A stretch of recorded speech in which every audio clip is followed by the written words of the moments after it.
Hi everyone, today's video is about frictional forces, and the goal for today's video is I will be able to analyze the role of friction in a system. Friction is a resistance force, which means that friction is always directed opposite to the motion. If this is a pushing force on an object and the object is moving in the direction to the right, the friction will be in opposite direction to the left in this case. There are two types of friction: static friction when object is not moving, and kinetic friction when object is in motion. This is the formula you have on your reference sheet for the exam, which shows that the absolute value of the friction force is less or equal to mu times the absolute value of the normal force. Mu is the coefficient of friction and Fn is the normal force. The reason why we have a sign here less than or equal to, we are going to talk in a moment. Let's first talk about the static friction. Static friction occurs when the object is not moving. For example, you can think about an object on a table and you're pushing this object, when you're pushing a book or a computer on the table, you're giving it a slight push as though that is not enough to make the object move. So in this case, the force that the object is pushing back on you is the same as you're pushing on the object, according to the third Newton's law, right? But the object is still not moving, so it is still less than the maximum force of static friction that is possible, right? So when you start pushing more on the object, there is a certain moment when the object starts moving. So that moment, just before the object starts moving, is represented in this equation, which means the equal sign. That's the maximum static friction force that is possible, which is mu static friction times the normal force. However, the less sign means that when you're pushing with less force, it is also static friction.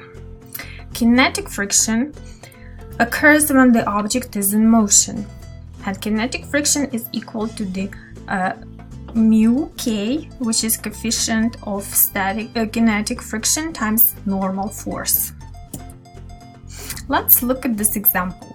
A dock worker loading crates on a ship finds that a 20 kg crate, initially at rest on a horizontal surface, requires a 75 Newton force to set it in motion. However, after the crate is in motion, a horizontal force of 60 newtons, which is less than 75, is required to keep it moving with a constant speed.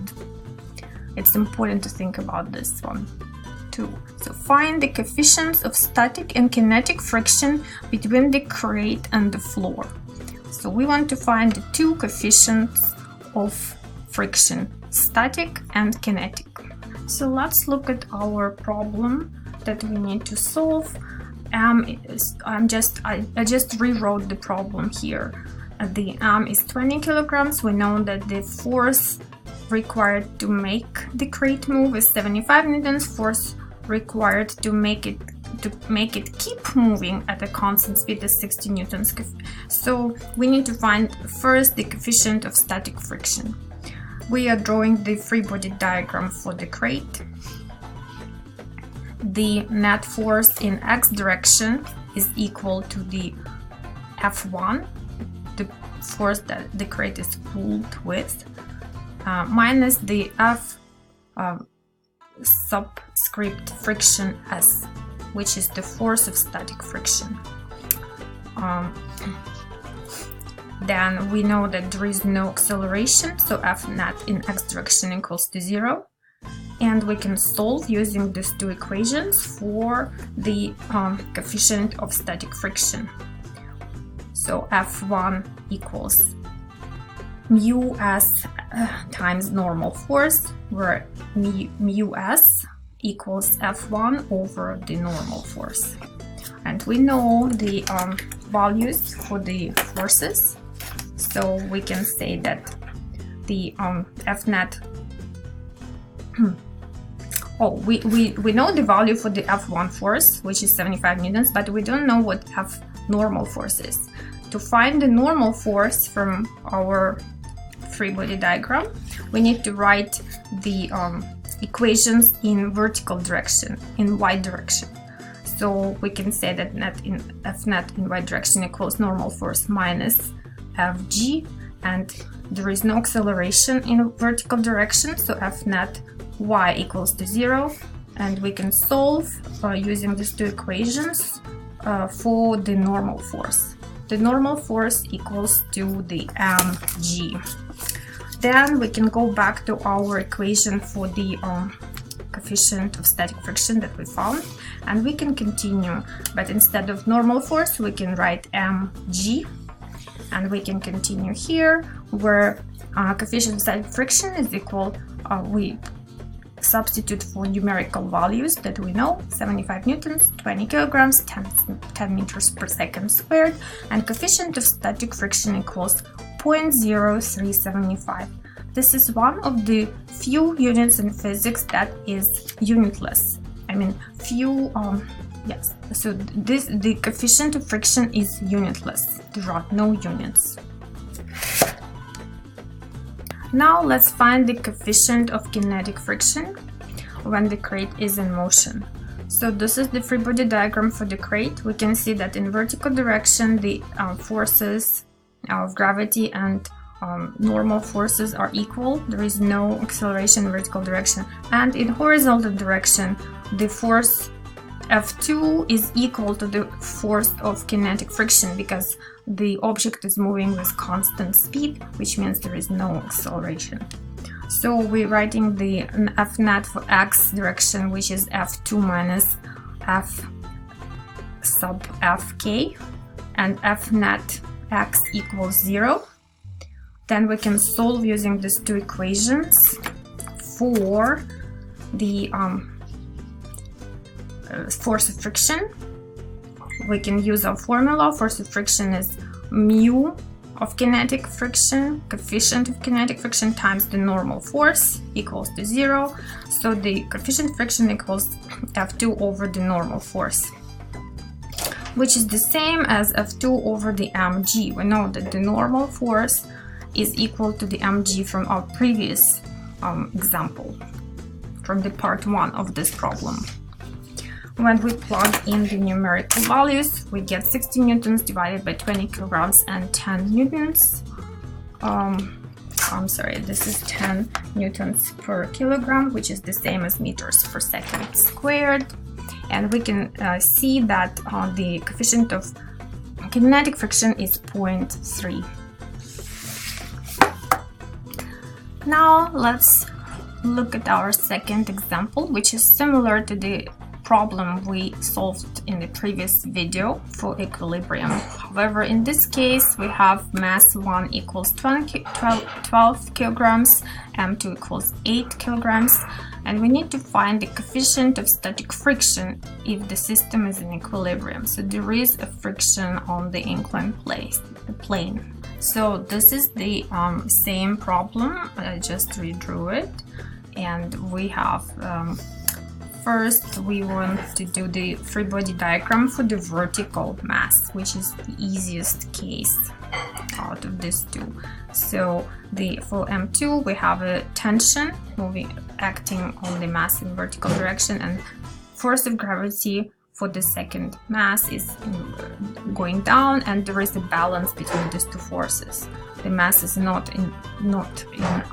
accelerating, and we need to understand that this T force, the tension force in this mass, will be equal to the tension force for the first mass. So we can use our equations, and we can find the tension force is equal to the m2g, and we need to use this force to find out the m1 further on. So for this M1, we're going to do this free body diagram here. This is the free body diagram for M1. So in this case, remember, we are tilting the x and y coordinate plane 28 degrees to the right. So this is 28 degrees, and this is our positive y, x, positive x, and positive y. Okay, positive y is perpendicular to the plane. So let's write the equations for the x direction. We can see that F net in x direction is tension minus friction force and minus component of the gravitational force, which is Fg1 x, component of the gravitational force in x direction. And the second equation, there is no acceleration, so the F net in x direction equals to 0. So solving these two equations, we can get this equals to 0. And we need to figure out what's the component of the gravitational force in x direction. Remember, this is our right triangle. This is our right triangle. This is the right angle here. So we have this angle, which is 28 degrees. We have this hypotenuse, which is the gravitational force. And the component in x direction is going to be the hypotenuse multiplied by this, multiplied by the sine of this angle, right? So this is what we have here. The component is going to be m1g times sine theta. And now we want to we want to find the mu s, right? Mu s. However, there is something else we don't know. We know the tension. The tension force is known. We found out it's m2 times g. We know m1, we know g, we know the theta. However, we don't know the normal force. So in order to find normal force, we're going to write the equations in vertical, in y direction. So the net force in y direction is normal force minus Fg1 in y direction, which is the component of gravitational force in y direction.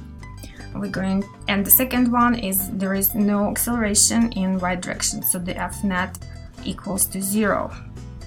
We're combining these two equations and we get n minus Fg1 in y direction equals to 0, where we continue with our reasoning here, and we are substituting the component of the gravitational force in vertical direction, in y direction, as m1g times cosine theta, because the cosine will be the adjacent side. This is the y component of the gravitational force, and that is the x component. So the y component is this one, which is m1 times g times cosine theta. Now we can solve this equation. We already know all of this, right? Now normal force is known, and we can just continue with our equation and plug in normal force here, which is shown right here, and then we'll continue with our algebraic solution here, where we have the coefficient of static friction for the m1 mass equals to this equation, and when we plug in the numerical values, we get the coefficient of static friction for the m1 mass equals to 0.223. Please fill out the Google form. Thank you for watching.